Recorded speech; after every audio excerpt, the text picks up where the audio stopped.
أعوذ بالله من الشيطان الرجيم.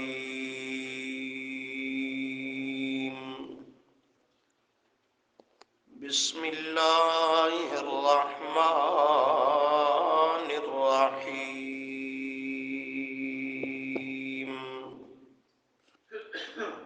واضرب لهم مثلا رجلين جعلنا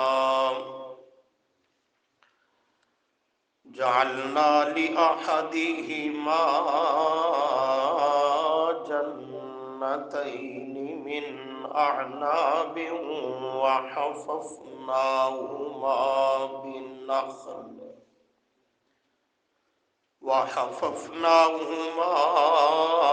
بنخل وجعلنا بينهما زرعا.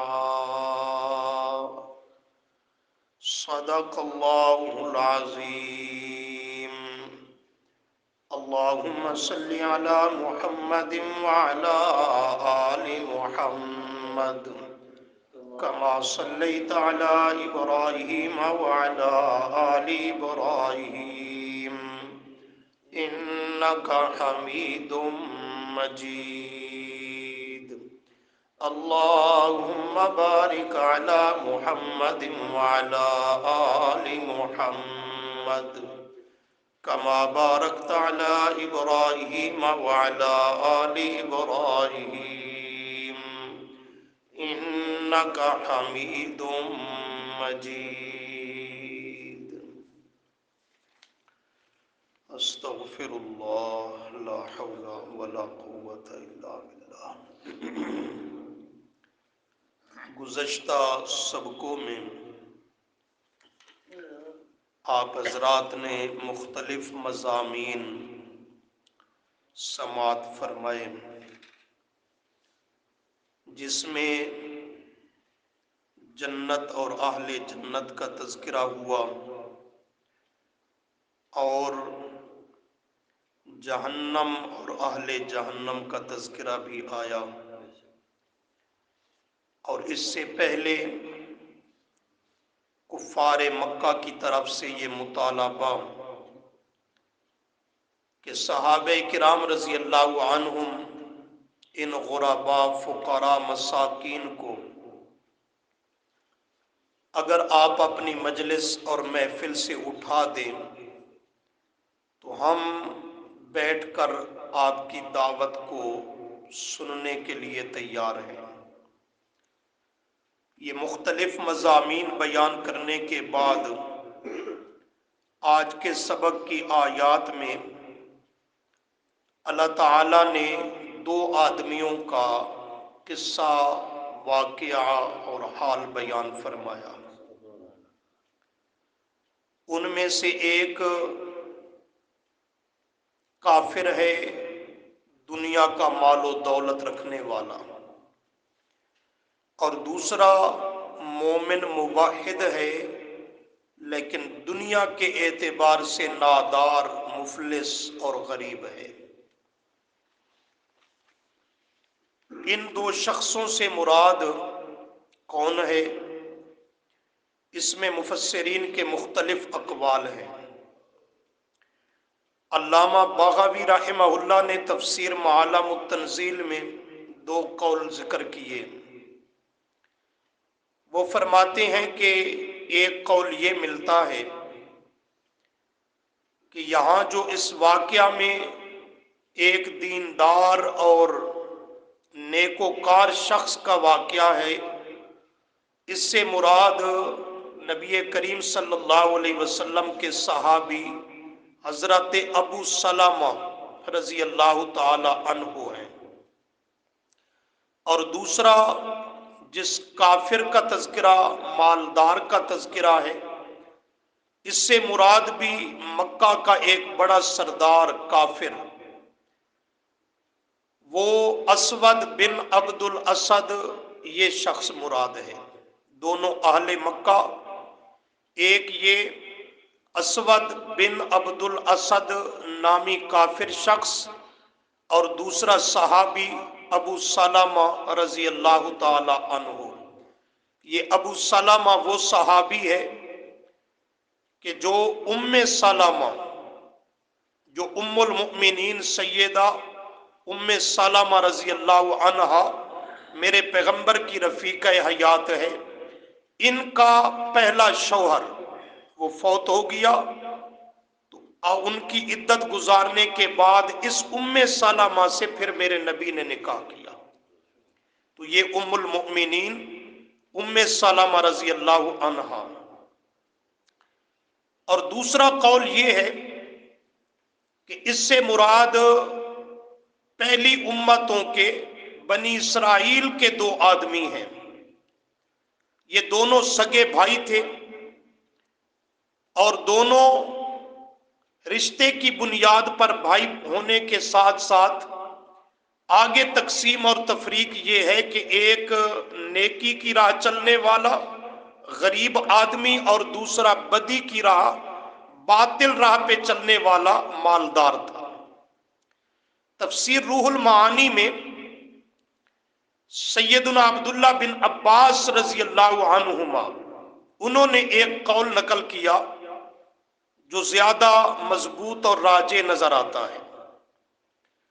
وہ فرماتے ہیں کہ یہ واقعہ تو بنی اسرائیل کے دور اور زمانے کا ہے، ایک بادشاہ تھا، اس کے یہ دو بیٹے تھے جو آپس میں بھائی ہیں، ان میں سے جب ان کا باپ فوت ہوا تو وقت کا بادشاہ تھا، اس کا بہت زیادہ ترکہ مال وراثت تھی، وہ جب ان بھائیوں میں تقسیم ہوا تو دونوں بہت غنی مالدار بن گئے، بادشاہ کے جو بیٹے تھے، تو وہ شاہی وراثت اور ترکہ ان میں تقسیم ہوا، لیکن ایک دیندار نیک سیرت پارسا تھا، اس کے حصہ میں جو کچھ مال جائیداد باغات کھیت آئے اس نے اللہ کی راہ میں انہیں خرچ کر دیا،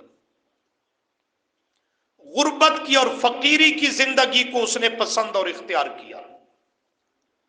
اور دوسرا جو تھا وہ والد بادشاہ تھا، اس کا ترکہ ملنے سے ہی مالدار بن گیا، اور پھر اسی مال کی شوق اور عیش میں مزید اس میں بڑھنے لگا اور مزید مال اکٹھا کرنے لگا، تو اس نے کفر اور باطل راہ کو، دنیا کی راہ کو اور اس کی محبت کو اس نے اختیار اور قبول کر لیا۔ تو ان دو شخصوں کا واقعہ اللہ نے ذکر کیا۔ شان نزول میں جو بھی واقعہ ہو، ان دو آدمیوں سے مراد جو بھی ہوں، لیکن اتنی بات یقینی اور حتمی ہے کہ ایک مومن موحد تھا جو غریب ہے، اور دوسرا جو مالدار اور عیاش متکبر تھا یہ کافر تھا۔ ان دونوں کا قصہ اور واقعہ اللہ نے ہماری عبرت اور نصیحت کے لیے بیان فرمایا، اس میں جا بجا ہمارے لیے ہدایت اور سمجھنے کا سامان موجود ہے، چنانچہ دیکھیے ذرا اسے۔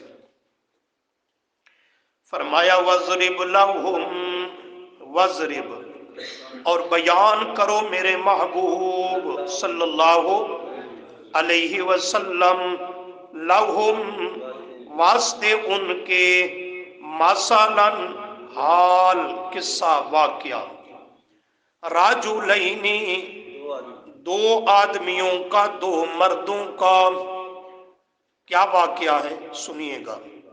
فرمایا جعلنا لأحدہما، عطا کیا ہم نے ان دونوں میں سے ایک کو، وہ جو کافر تھا اس کا حال اول قرآن ذکر کر رہا ہے۔ جعلنا عطا کیے ہم نے، لأحدہما ان دونوں میں سے ایک کو، کیا عطا کیے؟ جنتین دو باغ، جنتین تثنیہ، دو باغ عطا کیے، کس چیز کے؟ من اعناب انگور کے، انگور کے دو باغ اسے عطا کیے۔ آگے وَحَفَفْنَاهُمَا بِنَخْلٍ، وَحَفَفْنَا اور گھیر رکھا ہم نے، ہما ان دونوں باغوں کو، بِنَخْلٍ سات کھجور کے، گھیر رکھا کیا معنی؟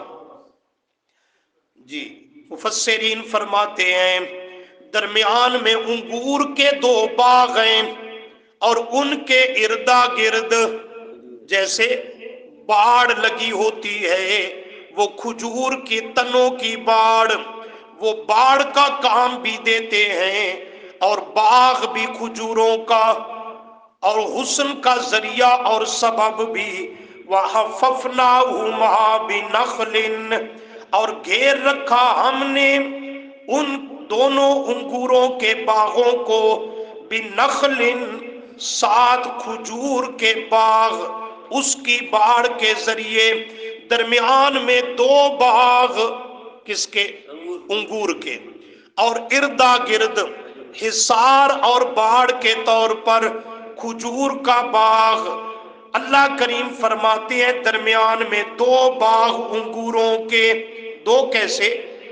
ایک اس سائیڈ پہ دوسرا اس سائیڈ پہ، اور دونوں کے درمیان ایک نہر گزرتی تھی، تو نہر کے گزرنے سے وہ باغ 2 حصوں میں تقسیم ہو گیا، بٹ گیا، تو یہ 2 باغ کہلائی۔ ذکر آتا ہے آگے، وَجَعَلْنَا، اور اگا دیا ہم نے، جعلنا اگا دی ہم نے، بینہما، ان دونوں کے درمیان، ان باغوں کے درمیان میں جو خلا اور خالی جگہ ہوتی ہے اس میں، بینہما، درمیان ان دونوں کے، اگا دی ہم نے، زرعن، کھیتی، زراعت، اس میں فصل ہوتی ہے، طرح طرح کی کھیتیاں کاشت کرتے ہیں، تو فرمایا انگوروں کے باغ بھی، کھجور کا باغ بھی، اور ساتھ کھیتی بھی۔ اللہ کریم فرماتے ہیں کلتل جنتین، سبحان اللہ، اللہ عطا کرنے پہ آتا ہے تو کیسے بے حساب عطا کرتا ہے۔ کلتل جنتین، یہ دونوں باغ، آتت، دیتے تھے، اکلہا، اپنا پورا پورا پھل، پورا پورا اپنا پھل دیتے تھے، وَلَمْ تَظْلِمْ مِنْهُ شَيْئًا، وَلَمْ تَظْلِمْ، اور نہیں رہتی تھی ذرا بھی کمی نقص، مِنْهُ، اس کے پھل سے، شَيْئًا، ذرا بھی، پورا پورا پھل دیا کرتے تھے، کسی بھی سال، سیزن اور موسم میں ان کے پھلوں میں لم تظلم، کوئی بھی کمی اور نقص نہیں آتا تھا، پورا پورا یہ دونوں باغ اپنا اپنا پھل دیتے تھے۔ وَفَجَّرْنَا، اور جاری کیا ہم نے، خِلَالَهُمَا، ان دونوں باغوں کے درمیان سے، نہرن، نہر، انہار نہ ایک نہر، نہرن، ایک نہر جاری کی جس میں پانی بہتا ہے، اور اس پانی کے ذریعے اس باغ کو، ان کی درمیانی کھیت کو وہ پانی لگاتے ہیں۔ کیا مانا؟ باغ بھی دیے، کھیت بھی دیے، اور اس کو سیراب کرنے کے لیے پانی کا انتظام بھی کر دیا۔ یہ اسباب ظاہریہ سارے عطا کر دیے۔ یا اللہ بس فرمایا نہیں نہیں، وَقَانَ لَهُ ثَمَرٌ، وَقَانَ، اور تھا، لَهُ، واسطے اس کے، ثَمَرٌ، اور پھل، لیکن ثمر، اور پھل سے مراد اور دولت ہے، اور پھلوں کا ذکر تو باغات میں آ گیا، اور پھل اور دولت بھی اس کے پاس تھی، اور اس کے پاس بینک بیلنس، مال مویشی، اور اس کے پاس زمین جائیداد، دیگر باغات بھی ثمر سے مراد ہو سکتے ہیں۔ وَقَانَ لَهُ ثَمَرٌ، اس کے علاوہ بھی اس کے پاس اور مال و دولت تھا، اتنا بڑا مالدار، اتنا بڑا جاگیردار، سرمایہ دار، لیکن اللہ نے ایمان کی دولت نہیں عطا کی، ایمان کی دولت نصیب نہیں ہوئی، اس نعمت سے محروم ہے، اللہ کے دین سے یکسر خالی ہے۔ اللہ کریم نے یہ دنیا کی ظاہری نعمتیں اور دولت عطا کر دی، یہ اپنے بڑے غرور میں، فخر میں، ناز میں، گھمنڈ میں، فرعونیت میں اترا ہوا.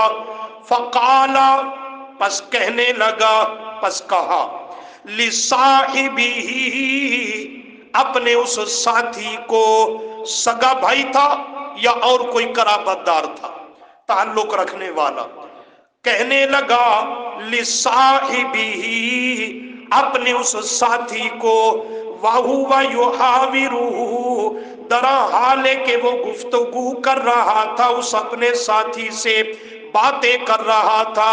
تو اس سے گفتگو اور باتیں کرتے ہوئے اسے کہنے لگا، سن، انا اکثر منک مالا واعز نفرا.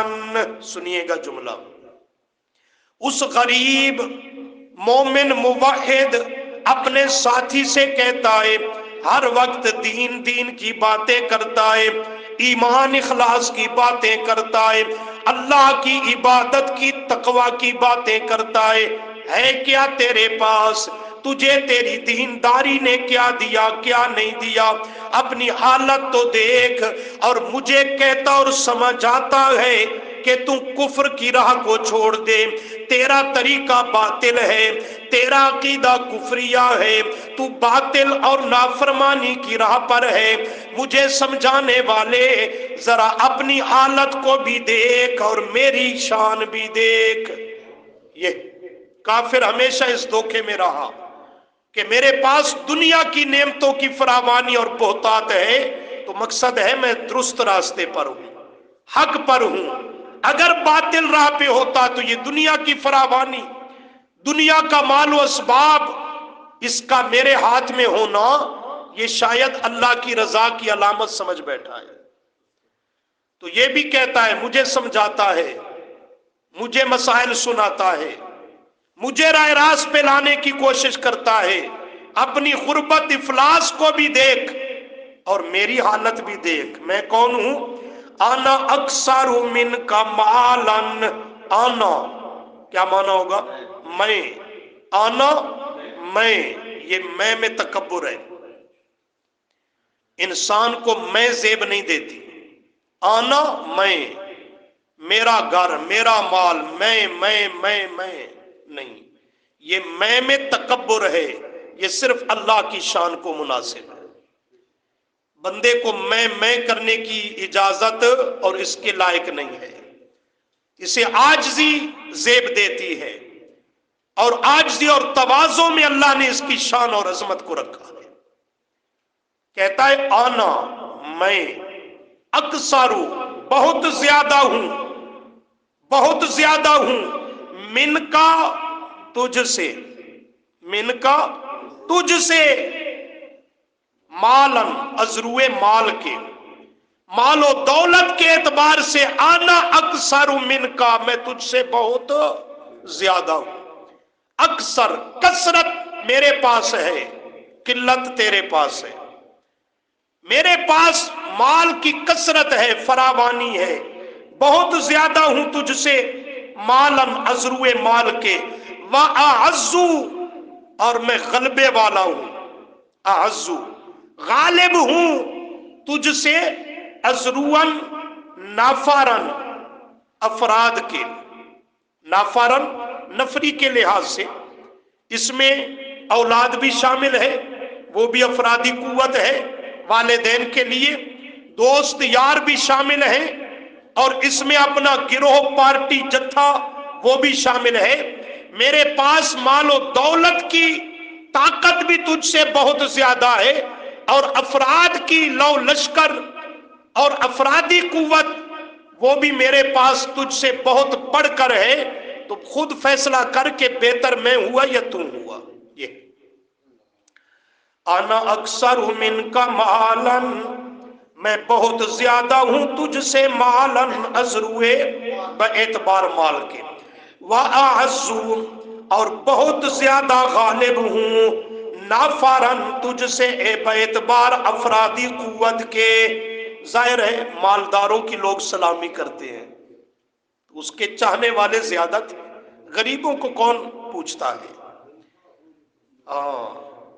یہ گفتگو کر رہا ہے تکبر اور غرور کی انتہا کو پہنچا ہوا، دونوں ساتھ ساتھ چل رہے ہیں، اسے کہتا ہے آئیے ذرا میں تجھے اپنے باغوں کی سیر کراؤں۔ یہ تو زبان سے کہہ دیا نا، میں بڑا ہوا ہوں تجھ سے، مال و دولت کے اعتبار سے، افرادی قوت کے لحاظ سے، آ ذرا میں تجھے مشاہدہ کراؤں، آنکھوں سے تجھے اپنا رونق دکھاؤں اور باغ بہار دکھاؤں۔ اللہ کریم فرماتے ہیں وَدَخَلَ، وہ غریب مسلمان بھی ساتھ ساتھ، اور اس کی حالت کو دیکھ کر اور سن کر وہ مسکرا رہا ہے۔ کتنا نادان احمق ہے، کس چیز پر اترانے لگا ہے۔ وَدَخَلَ، اور داخل ہوا، جَنَّتَهُ، اپنے باغ میں، اپنے باغ میں داخل ہوا، وہ مسلمان اس کا ساتھی وہ بھی ساتھ ساتھ۔ اللہ کریم فرماتے ہیں وَهُوَ، درا حالے کہ وہ کافر تھا پہلے بھی بعد میں بھی، باغ میں داخل ہوتے ہوئے بھی، ظالم لنفسی، ظلم کرنے والا اپنی جان پر۔ جب باغ میں داخل ہوا تب بھی اپنی جان پہ ظلم کرنے والا ظالم تھا۔ کیسے؟ کفر کا ظلم کرنے والا، شرک کا ظلم کرنے والا، بے دینی اور بغاوت کا ظلم کرنے والا، وہ پہلے بھی کفر پہ تھا، ظلم پہ تھا، اب باغ میں داخل ہونے لگا قدم رکھنے والا تو اب بھی وہ اسی کفر و شرک والے ظلم پر تھا۔ اللہ نے اس کا تعارف کروایا، دنیا کا مال و دولت تو ہے دنیا والوں کی نگاہوں میں، لیکن میرے دربار میں وہ ظالم شمار کیا گیا۔ اللہ کے ہاں وہ کون ہے؟ ہاں، اس لیے دنیا کی بہتات کو دیکھ کر نہ کہا کرو اللہ اس پہ راضی ہے۔ یہ پچھلے سبق میں بھی جملہ عرض کیا تھا، یہ بھی دنیا کا مال و دولت رکھنے والا، اسے کوئی دیکھ کر کہتا اللہ اس پر بڑا راضی ہے، حالانکہ اللہ اس پر راضی ہونا تو دور کی بات ہے، یہ اللہ کے ہاں تو ظالم ہے۔ وَهُوَ ظَالِمٌ لِنَفْسِهِ، اور دوسرا ظلم کرنے والا تھا اپنی جان پر، کہ باغ میں داخل ہوا، رب کی نعمتوں کو دیکھا تو چاہیے تھا کہ وہاں جا کر کیا کرتا؟ شکر کرتا، شکر کرتا، لیکن آگے بات آ رہی ہے، باغ میں پہنچ کر کے بھی یہ الٹا شرک کرنے لگا، ناشکری کرنے لگا، کفران نعمت کرنے لگا، تو یہ بھی ظلم مراد ہے کہ باغ میں پہنچ کر رب کی نعمتوں میں پہنچ کر کے بھی یہ شکر کی بجائے اور کفران نعمت کرنے لگا۔ جملہ کہا تھا نا جمعہ کے خطبہ میں، شکر ایماندار کرتا ہے، ظالم مشرک وہ شکر نہیں کرتا، الٹا شرک کرتا ہے۔ دیکھو وَدَخَلَ جَنَّتَهُ، کرو مانا، اور داخل ہوا جنتہو، اپنے باغ میں۔ کس حال میں داخل ہوا؟ وَهُوَ، اس حال میں کہ وہ تھا ظالم، ظلم کرنے والا، لنفسہ، اپنی جان پر، اپنی جان پہ ظلم کرنے والا تھا۔ باغ میں پہنچا، اس کی رونق کو دیکھا، آبادی کو دیکھا، سرسبز و شادابی کو دیکھا، اور اس کی جوانی اور شباب کو دیکھا، اتنا پیارا اور خوبصورت باغ، گھنا اور اتنا خوبصورت باغ دیکھ کر قالا، کہتا ہے ما اظن، میں تو کبھی گمان بھی نہیں کر سکتا، ما اظن، کبھی خیال بھی نہیں کر سکتا، کبھی سوچ بھی نہیں سکتا، انت بیدا کے ہلاک ہو جائے گا، برباد ہو جائے گا، مٹ جائے گا، حاضی ہی میرا یہ باغ، آبادن، کبھی بھی۔ وہ مسلمان ڈراتا تھا نا اسے، خیال کر ان ظاہری ٹیپ ٹاپ پہ اور رونقوں پہ خوش نہ ہو، یہ دائمی نہیں ہے، یہ وقتی ہے، اور اس میں بھی تیری آزمائش اور تیرے لیے استدراج ہے، ایک دن آئے گا یہ نہ باغ رہے گا نہ باغ باں رہے گا۔ کہتا ہے مجھے ڈراتا ہے، میرے باغ کو دیکھ تو صحیح، کتنا حسین، کتنا گھنا، کتنا سرسبز و شاداب، اور اس میں نوکر چاکر مالی موجود ہیں، اس کی دیکھ بھال کے لیے پانی کی فراوانی ہے، اس کی سیرابی کے لیے۔ تو اس ظاہری اسباب کی بنیاد پر ما اظن، میں تو سوچ بھی نہیں سکتا، تو کہتا رہے، اپنی جگہ کہتا رہے، کبھی گمان بھی نہیں کر سکتا انت بیدا، کہ یہ بھی ہلاک ہو جائے گا، گل سڑ جائے گا، مٹ جائے گا، اس پہ بھی زوال آئے گا، حاضی ہی اس باغ پر آبادن، کبھی بھی اس پہ زوال آئے گا۔ کہتا ہے میں تو یہ سوچ ہی نہیں سکتا۔ کافر کی سوچ بڑی ناقص ہوتی ہے، بڑی بے وقوفانہ اس کا مزاج اور خیال گمان ہوتا ہے، وہ ظاہری چیزوں کو دیکھتا ہے، اسے دائمی تصور کر لیتا ہے۔ آج کا کافر بھی اسی خوش فہمی میں مبتلا ہے کہ جیسے دنیا کے اندر ہر مادی وسائل پر اور تمام تر چیزوں پر قابض اور غاصب ہم ہیں، تو ہمارے عروج پہ زوال کبھی نہیں آئے گا، لیکن یہ تو رب کے ہاں فیصلے ہوتے ہیں، وہ عروج بھی دیتا ہے، اتنا عروج دیتا ہے کہ فرعون ربوبیت کا دعویٰ کرنے لگتا ہے، پھر اس کی پکڑ بھی آتی ہے تو ایسا بے نام و نشاں کر دیتا ہے کہ ابو جہل کا بیٹا اپنے باپ کی طرف اپنی نسبت کرنا بھی پسند نہیں کرتا تھا۔ مجھے اکرمہ بن ابی جہل نہ کہا جائے، حالانکہ وہ بڑا چیمپئن بنا ہوا تھا، ابو جہل سید وادی کہلاتا تھا اور بہت بڑی گدی کا مالک تھا۔ گدیوں والے آج بھی دیکھتے ہو، کئی گدیوں والے تھے، کئی گدیوں والے ہیں، وہ بھی مکے کی وادی میں ایک بہت بڑی گدی کا بابا تھا، جو کسی دوسرے کو انسان بھی تصور نہیں کرتا تھا۔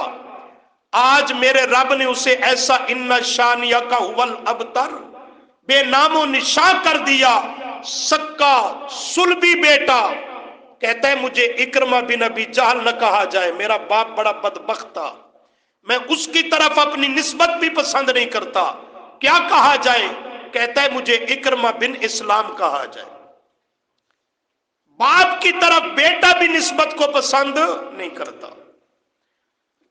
یہ بھی تکبر اور غرور میں ہے، کہتا ہے کبھی یہ میرا مال و دولت، میری چودراہٹ، یہ کبھی ختم نہیں ہوگی، زوال پذیر نہیں ہوگی، اور کبھی اس پہ بڑھاپا نہیں آئے گا۔ مسلمان سمجھاتا ہے ہوش کر، بڑی غلط روش پہ نکلا ہے، دنیا میں اس پہ زوال ہو نہ ہو، قیامت تو آئے گی، قیامت کے آنے پر تو ہر چیز پہ فنا ہے، تو یہ باغ بھی نہیں رہے گا، یہ بھی فنا ہو جائے گا۔ اور اس دن کا خیال کر جب کل قیامت کے دن رب کی عدالت میں جائے گا، تو دیکھو ذرا، کہتا ہے وَمَا أَظُنُّ السَّاعَةَ قَائِمَةً، اللہ کہتا ہے وَمَا أَظُنُّ، اور یہ بھی میں تو خیال بھی نہیں کرتا، سوچ بھی نہیں سکتا، گمان بھی نہیں کرتا، السَّاعَةَ قَائِمَةً، السَّاعَةَ کی قیامت بھی قائمتاً کبھی قائم ہوگی۔ سرے سے قیامت کا انکار، منکر کافر تھا، بے ایمان، کہتا ہے قیامت سے ڈراتا ہے، دوبارہ جی اٹھنے کی بات کرتا ہے، میں تو یہ باتیں خیالی باتیں ہیں، سوچتا ہی نہیں ہوں، ادھر کان دھرنے کے لیے تیار ہی نہیں ہوں کہ کبھی قیامت بھی قائم ہوگی، کوئی قائم نہیں ہوگی، الیاذ باللہ۔ آگے جملہ عجیب ہے، کہتا ہے بار بار جو مجھے قیامت سے ڈراتا ہے، اس دن کی بات کرتا ہے، اگر ایک لمحہ کے لیے تیری بات کو لے بھی لوں، اپنا خیال تو ہے کہ قیامت کبھی قائم ہی نہیں ہوگی، لیکن ایک لمحہ کے لیے تیری بات کو اگر لے بھی لوں، تب بھی پریشان ہونے کی مجھے ضرورت نہیں، کیوں؟ والا ان، اور البتہ اگر، اور البتہ اگر رددتو، میں لوٹایا گیا، الی ربی، اپنے رب کی طرف، وہ کل قیامت کے میدان میں پیش کیا گیا اپنے رب کے سامنے، تو وہاں کیا ہوگا؟ لَأَجِدَنَّ، البتہ ضرور بھی ضرور میں وہاں بھی پاؤں گا، خیرن، بہت بہتر، منہا، اس دنیا کے باغ سے، دنیا کے مال و اسباب سے بہت بہتر پاؤں گا میں، منقلبا، لوٹنے کی جگہ وہ کل قیامت کے دن۔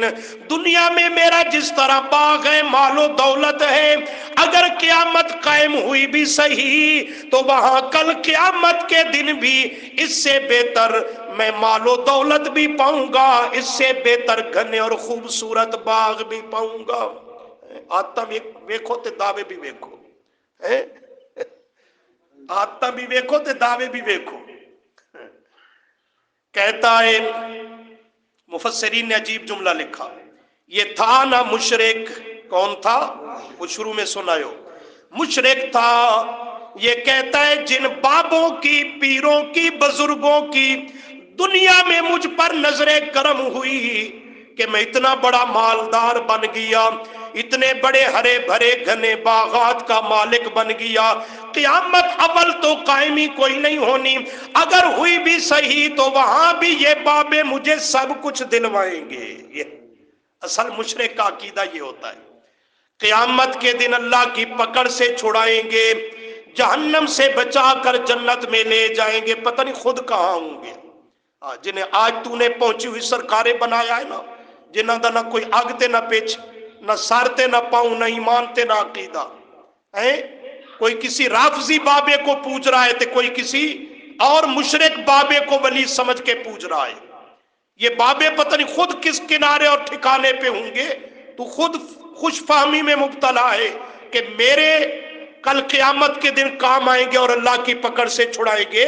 تو یہ بھی اسی غلطی میں مبتلا تھا، کہتا ہے جیسے دنیا میں بابوں کی نظر کرم مجھ پر ہوئی، کل قیامت کے دن بھی وہ اللہ کے عذاب اور پکڑ سے بھی چھڑائیں بچائیں گے، اور اس سے بہتر مجھے مال و دولت اور باغات لے کر کے رب سے دیں گے۔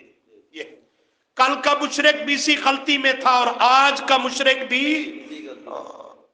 ہے کہ نہیں ہے؟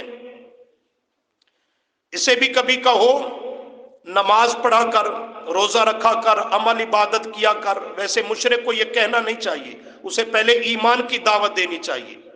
یہ ترتیب غلط ہے ہمارے ساتھیوں کی، لیکن اسے اگر عمل عبادت کی دعوت دیں بھی صحیح تو کہتا ہے واہ بھائی واہ، ہمیں نماز روزے کی کیا ضرورت ہے، ہمیں راہ خدا میں خرچ کرنے کی کیا ضرورت ہے، ہم نے فلاں بابے کے ہاتھ میں ہاتھ دے رکھا ہے، اگر نماز روزہ کرنا تھا تو بابوں کو ماننے کی کیا ضرورت ہے، وہ ہمیں کل قیامت کے دن اللہ کی پکڑ سے چھڑا کر جنت میں دھکے دے کر کے لے جائیں گے۔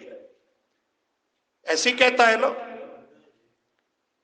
ایسے ہی کہتا ہے، حقیقت یہ ہے کہ ایسا ہوگا نہیں، لیکن کہتا ہے ایسے ہی ہے، فلاں بابے نے یہ کر دینا ہے تے فلاں نے یوں کر دینا ہے، اور اسی پر پھر کہتا ہے نا، خدا کے پکڑے چھڑا لے محمد، محمد کے پکڑے چھڑا کوئی نہیں سکتا، الیاذ باللہ صلی اللہ علیہ وسلم۔ تو یہ بھی بیچارہ انہی مشرکوں میں سے تھا۔ دیکھو کہتا ہے والا رددت الی ربی، اور البتہ اگر میں لوٹایا گیا طرف اپنے رب کے، تو قیامت کے دن اس عدالت میں بھی پیش ہوا تو لَأَجِدَنَّ، البتہ ضرور بھی ضرور میں پاؤں گا، خیرن بہت بہتر، منہا، اس سے، اس دنیا والے باغ سے، منقلبا، وہاں جو جگہ ہے لوٹنے کی وہاں اس سے بہتر پاؤں گا۔ یہ اس کافر نے بات اور گفتگو کی، آگے سے اہل ایمان وہ غریب مسلمان اتنے تک تو چپ کر کے سنتا رہا، لیکن جب وہ یہاں تک پہنچا اور مزید کفر پہ کفر بکنے لگ گیا، شرک پہ شرک بکنے لگا، تو اب مسلمان سے رہ نہ گیا۔ قال لہو صاحبہ، دیکھ رہے ہو، قالا، کہا، لہو، اس کافر بے ایمان کو، صاحبہ، جو اس کا ساتھی تھا، وَهُوَ يُحَاوِرُهُ، درا آلے کہ وہ مسلمان تھا اس کافر سے محو گفتگو، اسے محو گفتگو تھا، بات کرتے ہوئے اور گفتگو کرتے ہوئے اسے کہنے لگا کیا ہوگا کیا نہیں ہوگا یہ تو بعد کا معاملہ ہے، میں کیا ہوں تو کیا ہے یہ تو بعد کا معاملہ ہے، ذرا بنیاد تو دیکھ، اپنے کرتوتوں پہ نظر کر۔ آقا فرتا، آقا فرتا، تجھے شرم نہیں آتی؟ یہ آقا فرتا کا جو حمزہ ہے نا یہ اسے آر دلا رہا ہے۔ آقا فرتا، تجھے شرم نہیں آتی؟ تو کفر کرتا ہے باللذی، اس ذات کے ساتھ، اس اللہ کے ساتھ، خالق کا جس نے تجھے پیدا کیا۔ آپ نے غور کیا تو بڑا جملہ دیا ہے غریب مسلمان نے، ایک اللہ کریم کا تذکرہ کیا، دوسرا نعمتیں عطا کی ہیں اس نے، اس کے باوجود شکر کی بجائے کفر کرتا ہے، یہ آر دلائی، اور تیسرا اسے خالق کا جملہ کہہ کر کے اپنی حقیقت کی طرف توجہ دلائی۔ اپنی حقیقت پہ غور کر، کیا تھا اور رب نے تجھے کہاں سے کیا بنا دکھایا۔ یہ تین نقطے سمجھائے۔ ایک یہ سمجھایا آقا فرتا اپنی اداؤں پہ غور کر، مجھے بعد میں کوسنا، مجھے بعد میں میرے اوپر جملے کسنا کہ تو کیسا ہے اور تیرا مذہب دین کیسا ہے، اپنی اداؤں پہ غور کر۔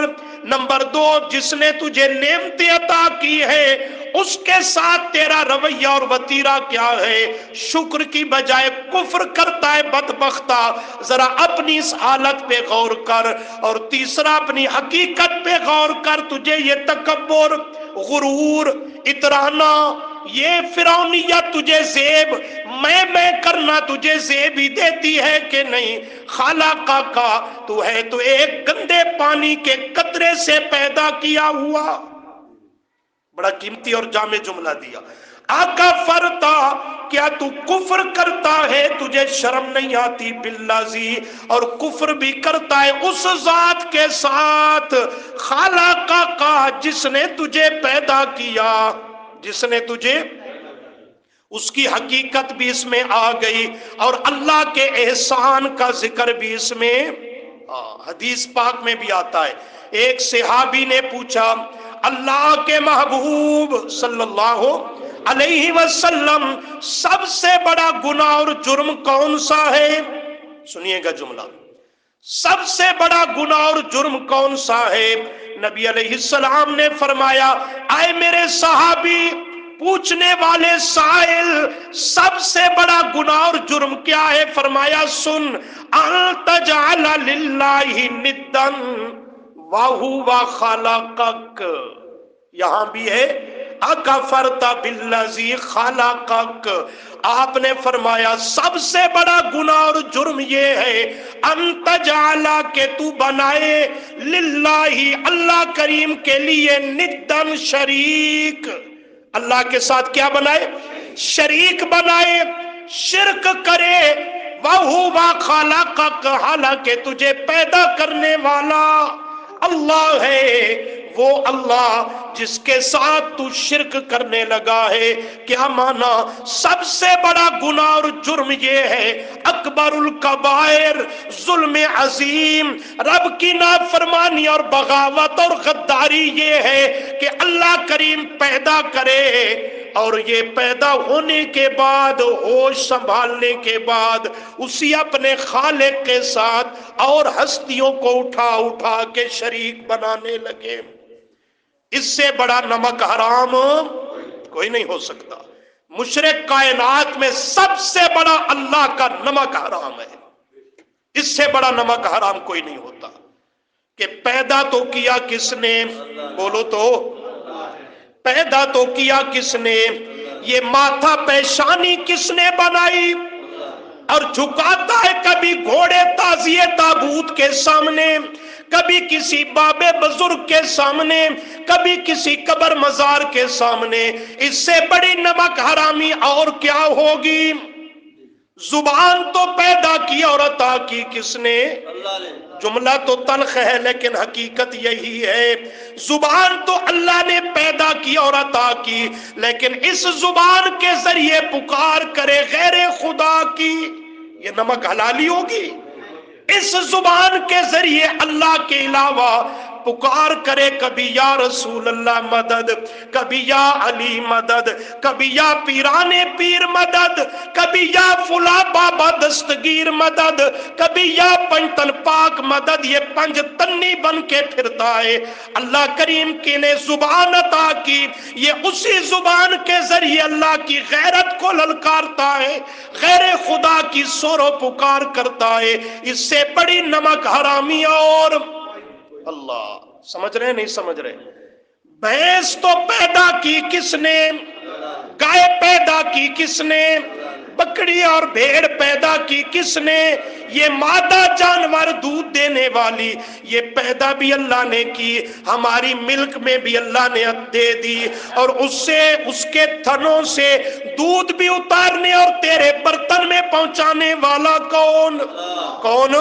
اللہ۔ اور جب تیرے اور میرے برتن میں دودھ آ جائے تو اب 11ویں بابے جی کے نام پر اس سے بڑی نمک حرامی کیا ہوگی؟ کہ یہ نمک کا معنی نعمت ہے، نعمت کی ناقدری، یہ کوئی گالی نہیں ہے کہ میں گالیاں دے رہا ہوں، ہمارا مزاج وہ نہیں ہے۔ نمک کا معنی نعمت ہے، اور نمک حرامی کا معنی یہ ہوتا ہے نعمت کی ناقدری کرنا، دے کوئی اور پھر منسوب غیروں کی طرف کر دے، یہ کوئی برا جملہ نہیں ہے، سمجھنے سے تعلق رکھتا ہے۔ تو اللہ کریم یہ دودھ والی نعمت عطا کرتا ہے، لیکن اسی کے نام پر دینے کی بجائے دیتا ہے 11ویں والے بابے کے نام پر۔ یہ ہے انت جعل للہ ندن وَهُوَ خَلَقَكَ، کہ میرے صحابی سب سے بڑا گناہ اور جرم ظلم عظیم یہ ہے کہ تجھے پیدا تو کیا رب العالمین نے، لیکن جب تو پیدا ہو گیا، بڑا ہو گیا، جوانی کی دہلیز پہ قدم رکھنے لگا، عقل و شعور ہوش و حواس سنبھالا، تو اب تو نے رب کے اس احسان کا اسے بدلہ کیا دیا کہ اسی کو چڑھانے لگا، اسی کی غیرت کو للکارنے لگا، اسی کے غضب کو دعوت دینے لگا، اور رب کے مد مقابل کھڑا ہو کر کبھی نبی کو اس کا شریک بنانے لگا، کبھی کسی ولی کو اس کے ساتھ ملانے لگا، کبھی حضرت علی کو اس کے ساتھ ملانے لگا، در در کے اوپر جا کے پوجا اور عبادت کرنے لگا۔ یہ سب سے بڑا گناہ، اور قرآن نے اسے ظلم عظیم قرار دیا۔ یہ بھی یہی کہتا ہے اکفرت بالذی، تجھے شرم بھی نہ آئی؟ اکفرتا، تجھے شرم بھی نہ آئی کہ تو کفر کرتا ہے اس ذات کے ساتھ خالق کا جس نے تجھے پیدا کیا۔ وقت زیادہ ہو جائے گا، آیت تفصیل طلب ہے، کل انشاءاللہ یہاں سے بات شروع کریں گے۔ اللہ عمل کی توفیق عطا فرمائے۔